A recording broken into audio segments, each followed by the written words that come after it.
সামাজিক যোগাযোগ মাধ্যমে একটা ভিডিও ভাইরাল হয়েছে ব্যাপকভাবে। সেই ভিডিওতে আমরা দেখেছি একজন লোক আ রাস্তায় অবস্থান করা কিছু নারীদের প্রতি খুব বাজেভাবে আচরণ করছিলেন এবং এই নারীদেরকে শারীরিকভাবে তিনি হেনস্থা করেছিলেন এবং শুধু তাই না, এই হেনস্থার পাশাপাশি এই ঘটনাটা ভিডিও করে সামাজিক যোগাযোগ মাধ্যমে ছড়িয়ে দিয়েছিলেন। যার মাধ্যমে আমাদের এই বিষয়টা দৃষ্টিগোচর হওয়ার পর থেকে ঢাকা মেট্রোপলিটন পুলিশ বিষয়টা নজরদারির মধ্যে রেখেছিল এবং সেই প্রেক্ষিতে এই ঘটনার সাথে যিনি জড়িত মোহাম্মদ রাসেল হোসেনকে গতকাল DB cyber crime unit Motijheel এলাকা থেকে গ্রেফতার করে এবং এই ঘটনায়ও তার বিরুদ্ধে আইনগত ব্যবস্থা প্রক্রিয়াধীন রয়েছে।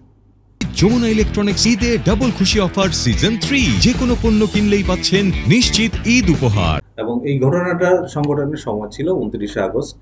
এই 29শে আগস্ট এই ঘটনা সংঘটন করার পরে এইটাই রেকর্ড করা হয় এবং ইচ্ছাকৃতভাবে এই নারীদেরকে হেয় করার জন্য এটা সামাজিক যোগাযোগ মাধ্যমে ছড়িয়ে দেওয়া হয়েছিল।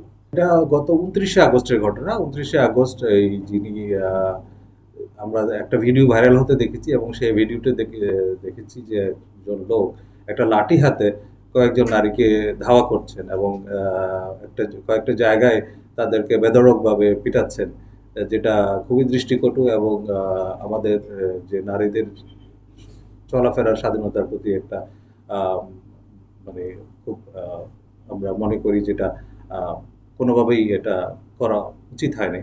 তো এই ক্ষেত্রে এই বিষয়গুলো আমরা আমাদের নজরে আসার পরে আমরা দেখেছি এরকম যারাই যে নারীদের প্রতি সহিংসতা সৃষ্টি করার চেষ্টা করবেন না কেন, তাদেরকে অবশ্যই আইনের আওতায় নিয়ে আসতে হবে। আমরা চাই এখানে পুরুষদের মতো নারীরাও যেন তারা চলাফেরায় কোনো রকমের বাধা সৃষ্টি না হন এবং যে কেউ যদি আইন নিজের হাতে তুলে নেওয়ার চেষ্টা করেন সেক্ষেত্রে অবশ্যই আমরা কঠোরভাবে তা দমন করব।